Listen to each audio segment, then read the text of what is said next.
Hello, shalom, Rabbi Posner. Welcome to the show. Shalom, Todd. It's good to be here. Yeah, and very happy to have you here because this month is Black History Month, and we understand that the film you made, The Freedom Riders, maybe you can tell the audience about that, who you are and what it's all about. Okay, well, my name is Rabbi Phil Posner, and I was arrested in 1961 on the same day that Congressman John Lewis was arrested in Jackson, Mississippi, and we both spent 39 days at Parchment Penitentiary. When Congressman Lewis died, I decided that I needed to tell my story. I was then 83. I'm now 84, and I'm lucky to be here, but you never know. And so there's so many people who don't know about, particularly young people, about the civil rights movement. I decided to do a movie documentary that I call "Welcome to This Freedom Rider Welcomes You to My Prison Cell." So Todd, did the movie basically for students, inviting them to see and to hear what it was like to spend 39 days in Parchman Penitentiary in Mississippi. And I used the theme of empathy to suggest that they look at the film and empathize with our situation, those of us who were arrested, and make the decision whether, if they were there, would they have joined our prison cell? And so that's why I call it Welcome to My Prison Cell. So that's, in a nutshell, basically what the movie's about. Yes, and I saw it and it looked fantastic. It was great how you told the story, and it was very captivating, and I hope that people get to watch it um, on this network as well. So, Well, mhm. thank you. I really appreciate that. I'm honored that you liked it. Uh, it is my hope that particularly teachers, history teachers, social study teachers, look at it. And as I say at the very end of the documentary, I'm I'd be delighted to come and visit their classroom via Zoom or whatever and answer their questions. Uh, so that's kind of my hope. That's great. And how can people reach you? Well, I think at the end of the film, I give my email address, but it's chatrabbi at AOL.com. I was a rabbi in Chattanooga, so CHATRABBI at AOL.com. And I also have a website, rabbiposner.com. So that's how they can reach me. Yeah. Maybe you can tell us also, how did the film come about being made? How did you reach out to the filmmakers, and how maybe a little bit behind the scenes things? Now, that is kind of an interesting story. So, uh, I started to say before when we said good morning, I was started to say good morning from Mexico to New York because I live in Mexico, and we have a small synagogue uh, in a place called Ajijic, where we live close by, which is near Guadalajara, the second largest city in Mexico. So one day, as I was around the time that I was thinking about a movie documentary, at the Onyx Shabbat at the uh, coffee and stuff after the service, I asked anybody if they knew of a movie producer. And a lady named Susanna said, "Yeah, I know someone. He just did a movie for me. His name is Jorge." And so she gave me the contact, and I contacted Jose Canseco, and we ended up having a wonderful relationship. So Jorge was produced the movie, directed and produced the movie with his wife, and it's a 35-minute basically documentary. We also have a trailer, so if people contact me, I can send them the trailer, which I think you saw too, Mhm. uh, about the film. So the answer to the question is basically, I lucked out because had the movie been done, a director, producer in the United States, it would have costed probably $40,000. Here it costs about 12,000. I haven't recovered even half of that amount yet, so I'm hoping somehow that people will contribute some. Uh, but he was a pleasure to deal with, and we basically think that considering his resources, he did a nice job. Yeah, very nice Does, film. does that answer the question? Absolutely, absolutely. And it's so fascinating that you live in Mexico too. Maybe you can tell the viewers a little bit about that, what it's like. It's wonderful. I can't say enough about how lucky I am. If I if I turn the Mhm. my computer, you Wow. can you can see the weather, which is probably some of the best weather in the world. And Mexico is a delightful place. Sure, it has its problems, but in my opinion, compared to what's going on in the United States, this is so much better. And then that's in large part due to the fact that uh, I don't want to give too much of a sermon, but Please basically do. Mexico still has family, and people here have a sense of identity. That is, they basically know who they are, and that's so different than what's going on now in the United States, where there's so much polarization, such a large amount of people doing drugs because they don't know who they are, uh, and the breakdown of society.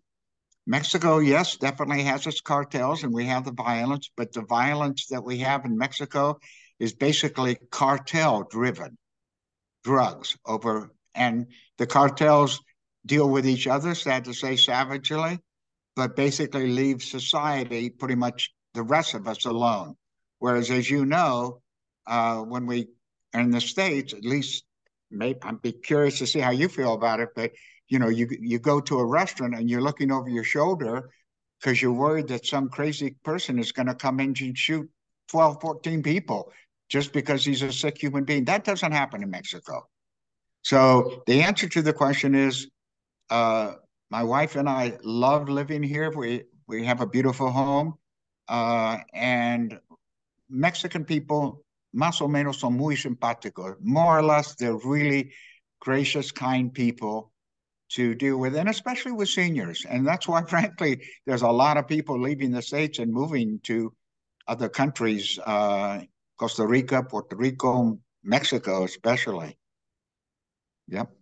Wonderful.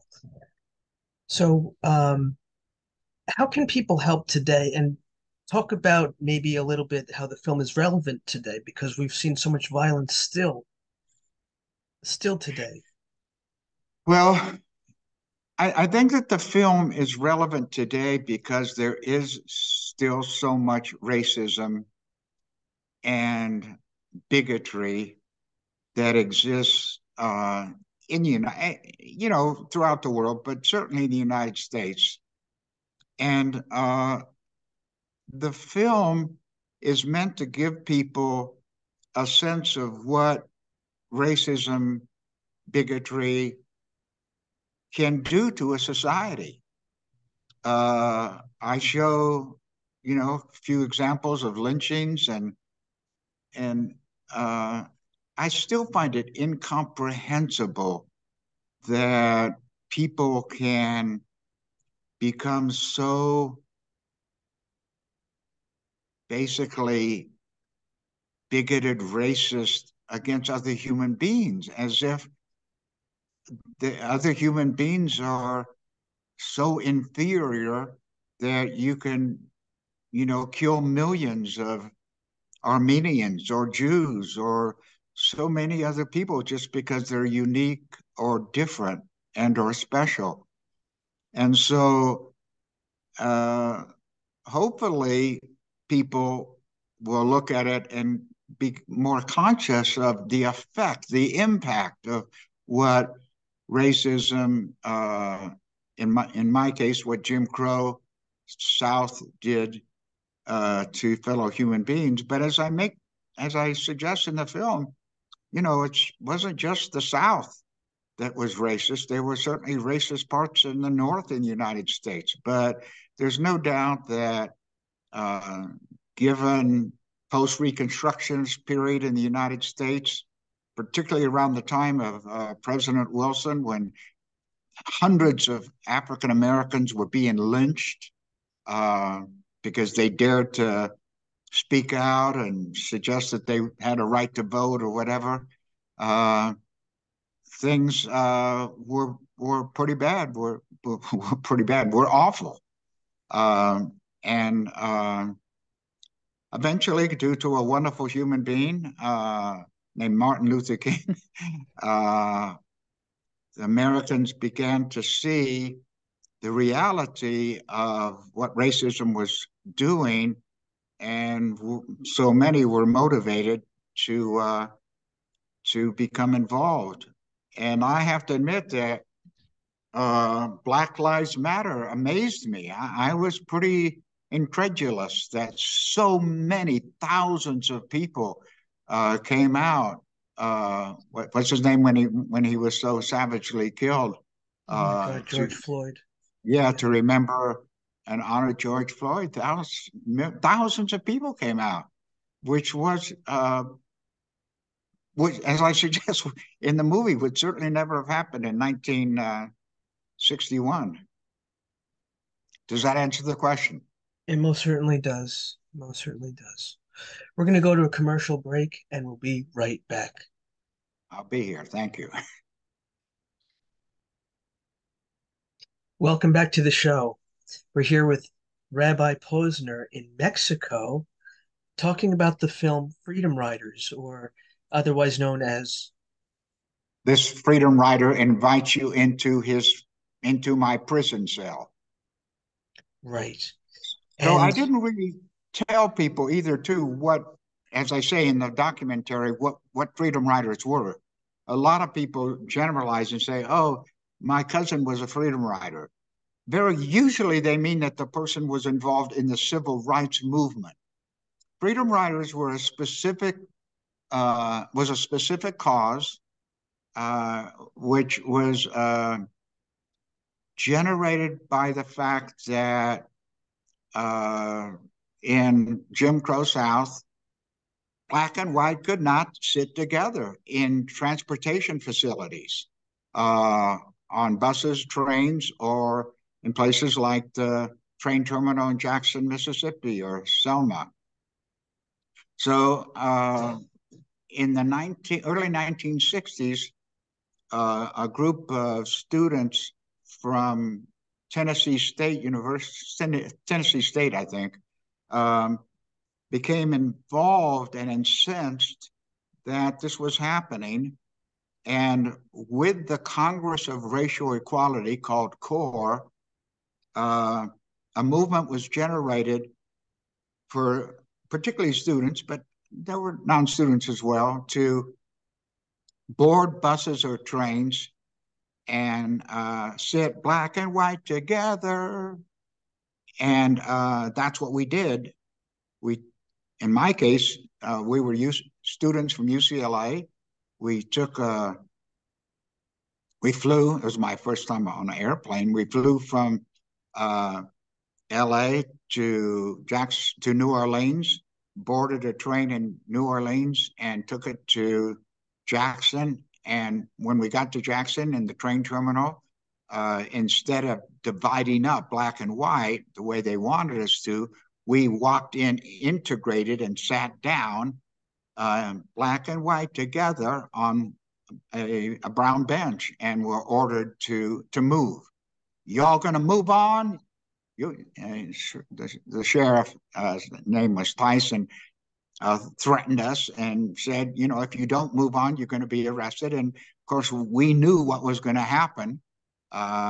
So we were arrested, were taken to Hinds County Jail in the county jail in Jackson, fingerprinted, undressed, searched, and then we were sent to the penitentiary. The reason that's pretty incredible too. We were arrested for what they called a breach of the peace. Why a breach of the peace, which was a misdemeanor? Because we were there, according to them, to cause mischief. So we were there causing a breach of the peace. And so for that, we were arrested. However, a breach of a peace in Mississippi was a misdemeanor, but the state of Mississippi, the legislature, upped the misdemeanor to a felony. So that's why we could be sent to the penitentiary, because we were committing a felony against the people of Mississippi by our audacity to sit together on a brown bench, black and white, to say people have a right to be with each other. That's right. So, Rabbi, today, in this day and age, we just had another uh, horrible beating that we saw Tyree Nichols, and it just it when does it stop? When does it end? When will people wake up?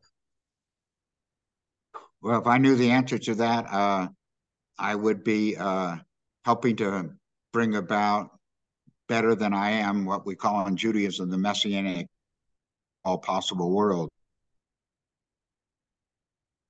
I think what has to happen, first of all, earlier and healthier about the reality of bigotry, racism, and hatred. I also think that we need, I'm personally, I thought President Biden's State of the Union was incredible.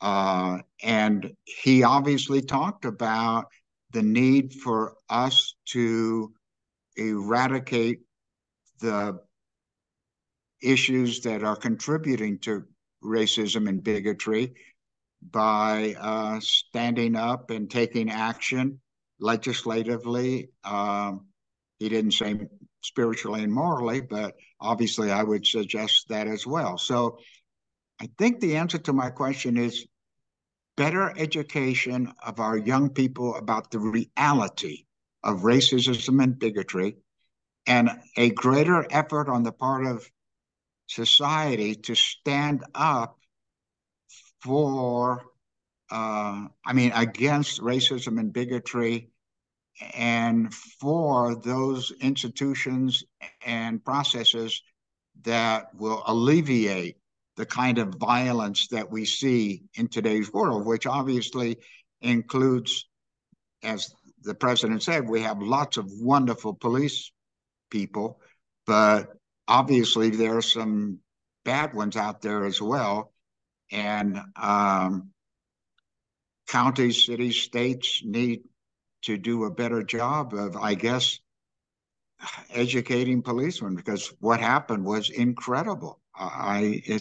It shocked so many of us.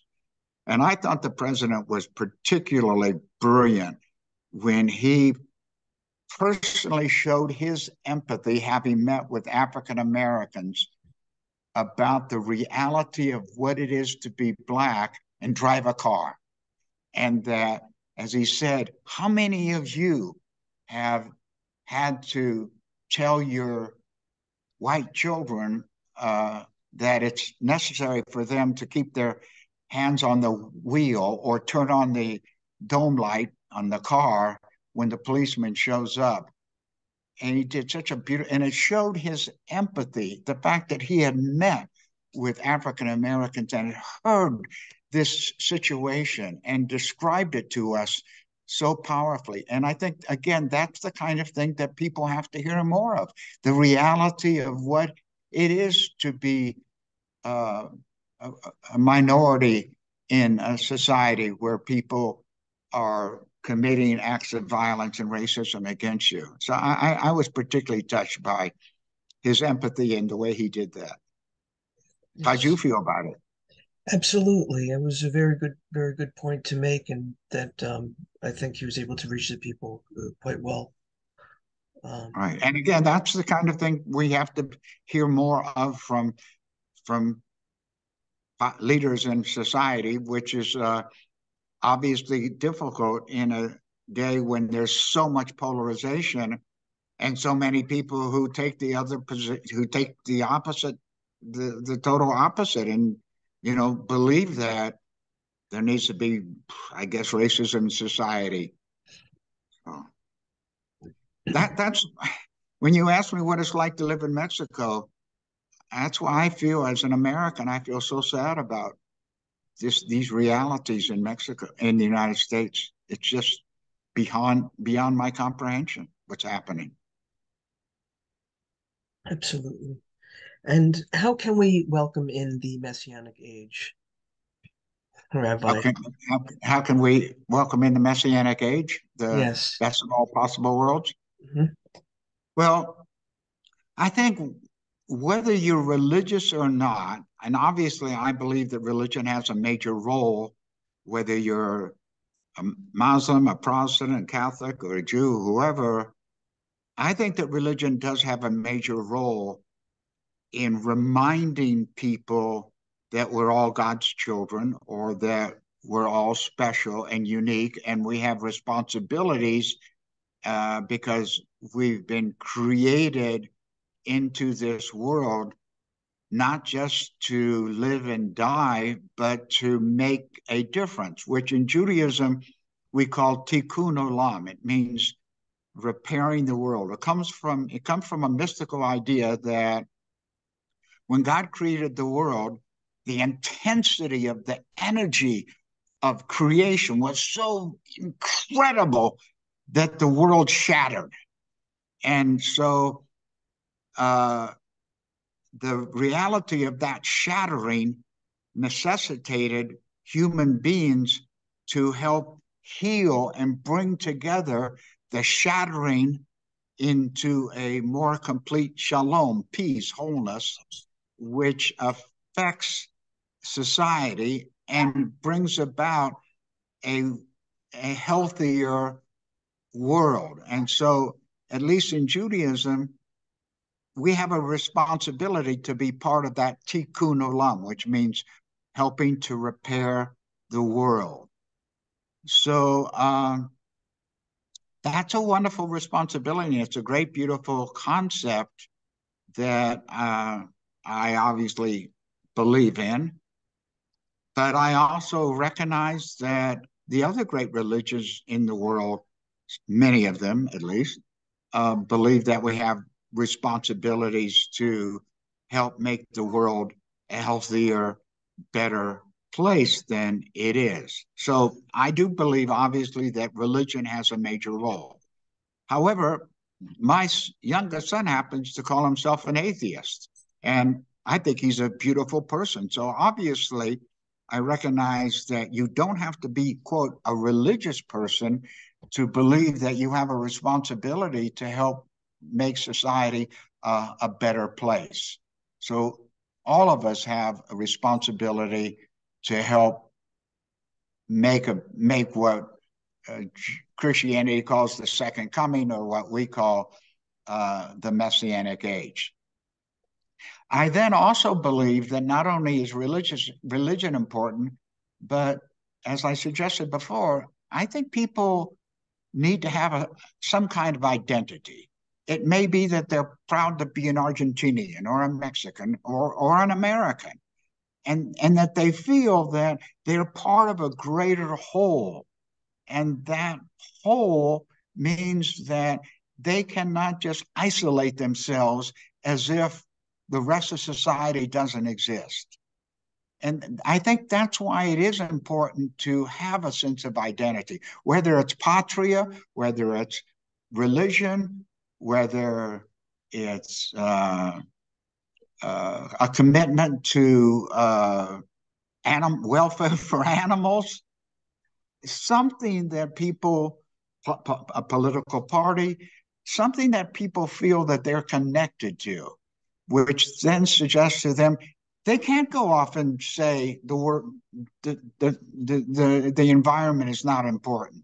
So I think that's another major issue, which again, as I suggested, is lacking in the United States. And that's why I believe that so many people are doing drugs in the United States, because they don't know who the hell they are. And that's exacerbated by the breakdown of family uh, and uh, and uh, for us Jews, an opportunity to celebrate Shabbat as a family, or as a Mormon on Mondays when they have their family day, Hmm. etc. So being connected is crucial, and so many people don't feel connected. They etc. Then the third thing that I would suggest, which was beautifully expressed by Michael Lerner of Tikkun magazine, and that is that uh, so many people, and again, I say this is more true in the States than in Mexico. So many people believe that the answer to their happiness is their economic economic prowess. That is their wealth. And so they do everything in order to believe, or in, I'm sorry, they do everything in order to become wealthy, as if that's the answer to their happiness and their joy. And this was certainly powerfully and so tragically enunciated by ex-President Trump. He forged, or he contributed to this silly viewpoint that if you have money, you're going to be happy. One of the wonderful things about countries like Mexico is you see so many people who don't have hardly any money, but they're selling a back scratcher in the downtown plaza, and they're laughing and they're celebrating because they understand that it's not the money that counts. It's the joy in doing what you're doing that gives meaning to your life. So if you feel good about selling a back scratcher or making marmalade or empanadas or whatever, that gives meaning to your life. And it's not about making the money. I find that so often Mexicans, for example, are not happy because they're making money. They're happy because what they are doing is giving meaning to their life, whether they're a plumber or electrician or whatever. They're happy feeling that they're making a contribution to their gestalt, to their environment, to their place of being. And that gives them a sense of joy that they're doing it and they're being appreciated. And I think that's a really an important process of a healthier society than thinking that money is what it's about.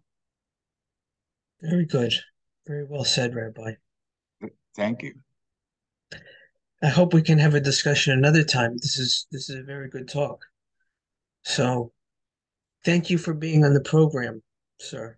Well, I'm honored, and I hope people get to see my documentary and uh, find it meaningful, and um, are moved to be more involved in this wonderful society that we have, and realize how fortunate, how lucky so many of us are to be um, in America or in Mexico, and not in Turkey or other places where there's so much tragedy.